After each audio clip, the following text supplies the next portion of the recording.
大家好，我是 Anthony， 欢迎来到我的频道。今天我们继续来聊聊启蒙在中国的困境。在上期视频，我们讨论了中西方对启蒙概念的理解存在着偏差。中文的启蒙似乎总是要预设一个启发者和被启发者、老师和学生、主体和客体。这种意义上的启蒙就是一个监护人自上而下的对被监护人的启蒙，而这恰恰是违背了启蒙原本的精神的。这鲜明地体现在20世纪中国最大的启蒙运动，也就是5·4运动之中。我们提到那个年代描写思想觉醒的小说，特别是涉及到男女关系时，都普遍存在一个师生恋的模式。男主角基本都是书生、知识分子，他们吸引女人主要是靠知识和才华，而女主角也都是非常美丽、温良、冰清玉洁的，她们也有一点文化和追求，但遭遇了困境，因而在爱情中主要是被男人启蒙和教育的对象。我们主要讨论了杨沫的《青春之歌》，指出了女主人公虽然看起来经历了3次层层递进的成长，但其实每次成长和觉醒都依赖于一个新的男性导师出现，她在思想上始终处于依附性地位的这一点却是没有发展和改变的。这种建立在启蒙的男女之爱，当然也是知识分子和群众关系的缩影。不过需要说明的是，虽然那个年代许多小说都有这样的模式，但他们的思想层次其实是不同的。相比于《青春之歌》对这种拯救和被拯救关系的不断重复，矛盾的创造和鲁迅的伤逝则在不同程度上揭示出了启蒙者本身的困惑、矛盾和失败。那今天这期视频，我们通过另外2个小说探讨这种伪精神交流的深层逻辑。在视频开始前再说一下，如果你有任何想找我探讨和咨询的话题，都可以联系我的邮箱预约。那么继续说回今天的主题，我们先来看矛盾的创造。与《青春之歌》聚焦于女主的成长不同的是，创造则是男主人公军石躺在床上的一系列意识流。主人公军石是一个接受了不少西方思想、睁眼看世界的新青年。20岁那年，父亲去世并留给了他了一笔丰厚的遗产，这也让他的生活更自由。他一心想寻找一个理想的女子做生活的伴侣，可是过了5-6年，他还是没有找到。朋友问他到底怎样才算理想的，军石说，我所谓的理想，就是他的性情和见解在各方面都和我一样。接着，军石说，新女子大多有偏激的毛病，例如行动解放是必要的，但不能太轻浮放浪，心胸要开阔，但也不能忽视家庭里为妻为母的责任，旧的传统思想自然不能要，但也不能心到不知所云。朋友就说，那你可以找一个外国女人。军石又否定了这条路，他说，没有中国的民族性，没有中国5000年做遗传的外国女子，也不是我理想的夫人。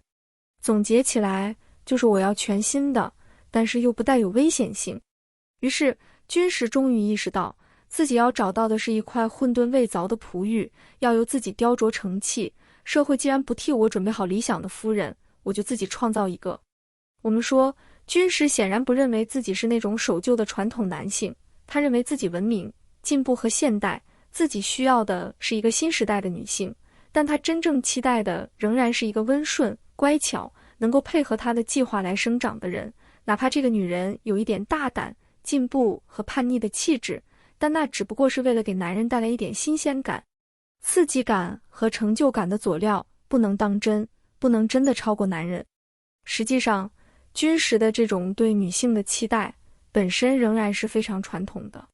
中国传统文化虽然强调女性要遵守3从4德，但也有一些女性形象是比较叛逆和大胆的，比如元代戏曲《窦娥冤》和《牡丹亭》里的女性就比男人要更大胆和主动，甚至是反抗命运的，但她们的大胆最终都被纳入到更大的道德秩序、家庭伦理或男性欲望中来加以回收。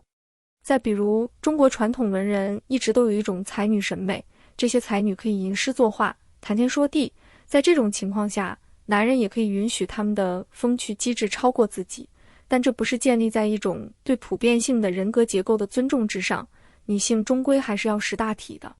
这就是军石的理想非常拧巴和扭曲的原因。军石最终找到了想象中的璞玉，就是贤贤。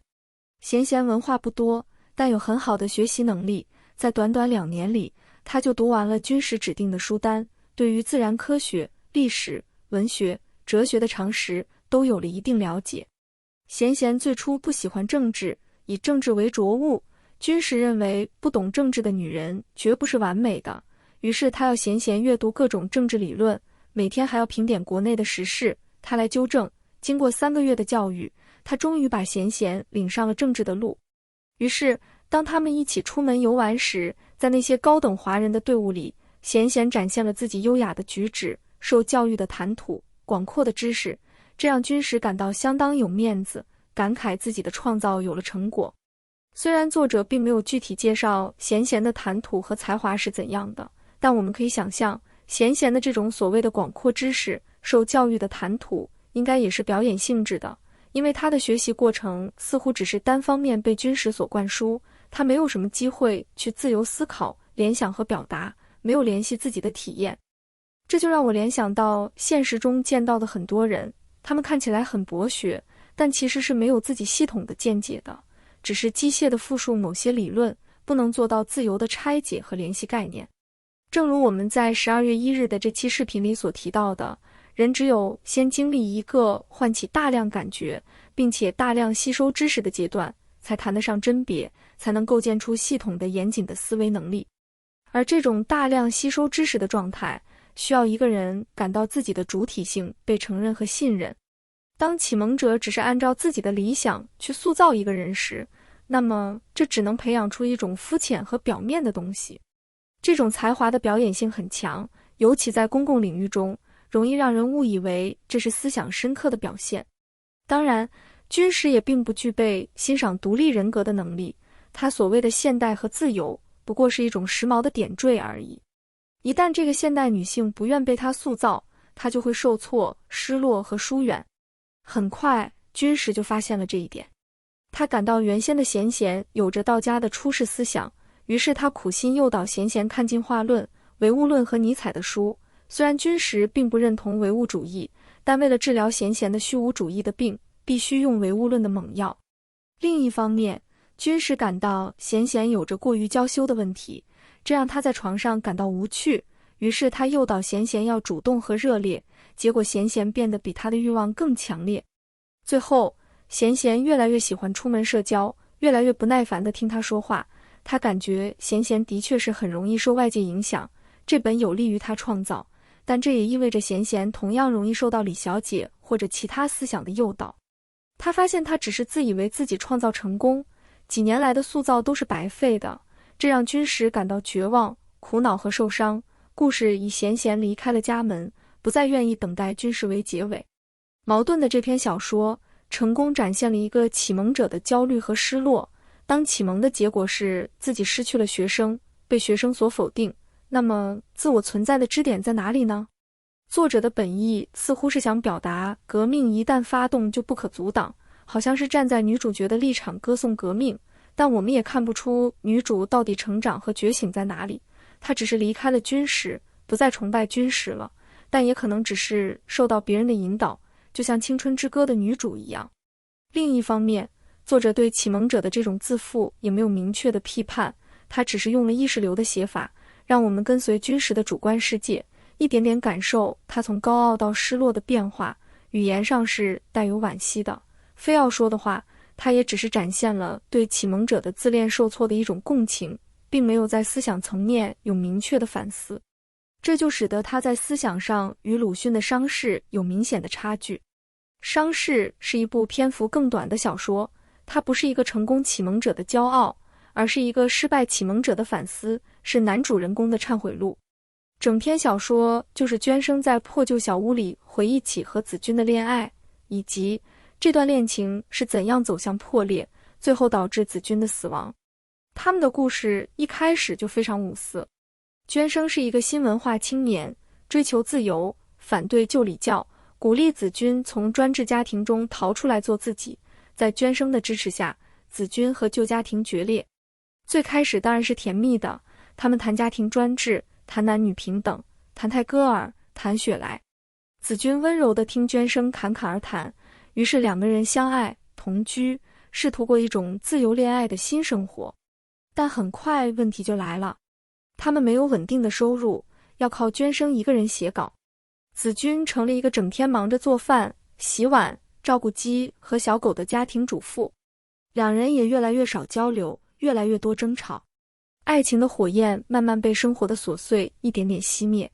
他开始觉得子君不再独立，没时间读书和学习，甚至开始厌恶他的依赖、浅薄和琐碎，还觉得子君开始变胖了。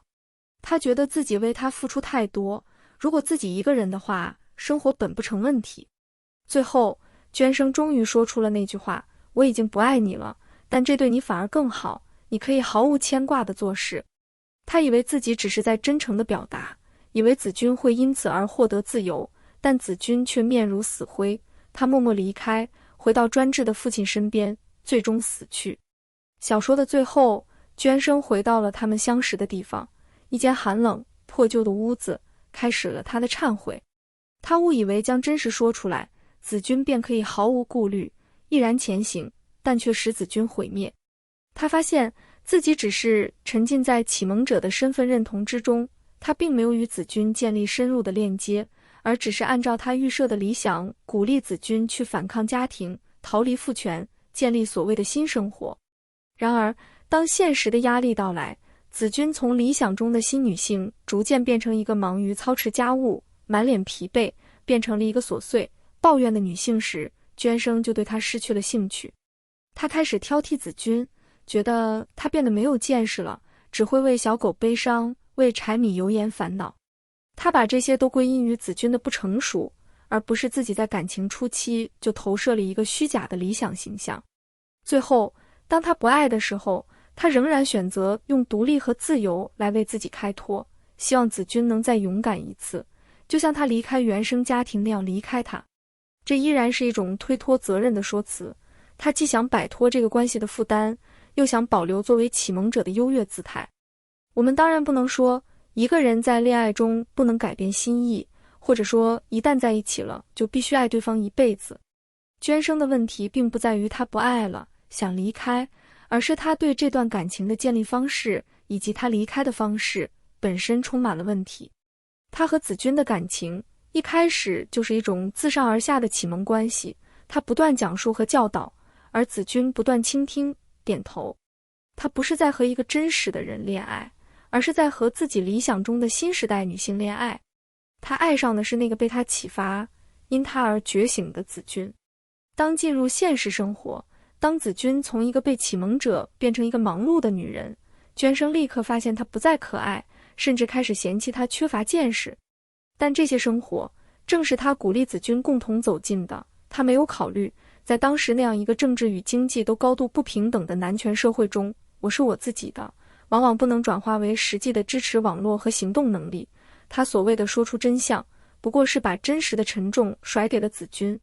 总的来说，在思想层次上，鲁迅的伤势要高于青春之歌和创造。作者没有假装这种启蒙可以自动带来自由，而是写出了启蒙者的自恋、怯懦和逃避。